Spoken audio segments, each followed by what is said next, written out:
We keep hearing it on the news. Inflation is cooling, prices are stabilizing, the economy is supposedly back under control. But then you walk into a supermarket, fill your gas tank, or try to eat out, and nothing feels cheaper. In fact, everything feels more expensive than ever. And you start asking the obvious question, if inflation is slowing, why does my money still buy less? The truth is that when inflation drops, it doesn't mean prices are falling. It just means they're rising more slowly than before.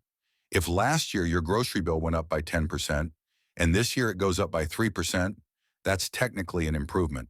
But you're still paying more than you did 2 years ago. Inflation compounds, and every year of rising prices becomes the new normal. That's why even when the numbers look better on paper, life still feels harder. Think about wages in this equation. If your paycheck grows by 3% while costs rise by the same amount, you're treading water. But if your wages don't move while prices keep inching higher, you're slowly sinking. And that's the hidden cost of inflation. It doesn't have to be dramatic to eat away at your financial stability. Even a so-called manageable inflation rate quietly erodes your purchasing power year after year. This is why people often feel disconnected from economic headlines. Leaders talk about victory against inflation, but ordinary households don't feel any relief. The numbers might improve in Washington or on Wall Street, but the reality at the checkout line tells a different story. For families trying to balance budgets, what matters isn't that inflation cooled from 9% to 3%. What matters is that the price of milk, rent, and electricity never went back down. And that's the cruel truth. Prices rarely reset. Once they climb, they stay there, and we're forced to adjust. You can see it in housing, where mortgage rates and property values combine to push home ownership out of reach. You see it in food, where shrinkflation means smaller packages sold at the same price. You see it in energy bills, where seasonal spikes become permanent baselines. These aren't temporary blips. They're the new foundation of the economy. The hardest part is that inflation punishes savers most. If you're holding cash in a bank account that earns little to no interest, every year your money silently loses power. What once could cover a full month of expenses slowly covers only 3 weeks, then 2.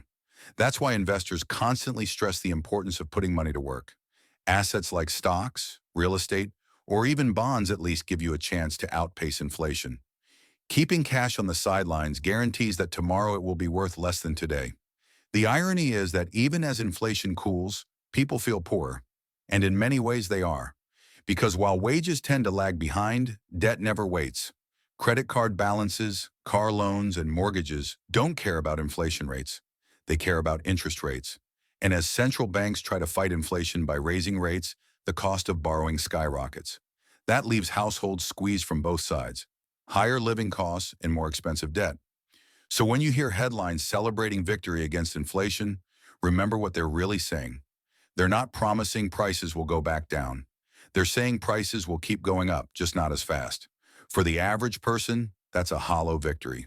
Because life doesn't get cheaper, it just gets less aggressively expensive. And this is where discipline becomes essential. You can't control what the Federal Reserve does. You can't control government spending or global supply chains, but you can control how you prepare.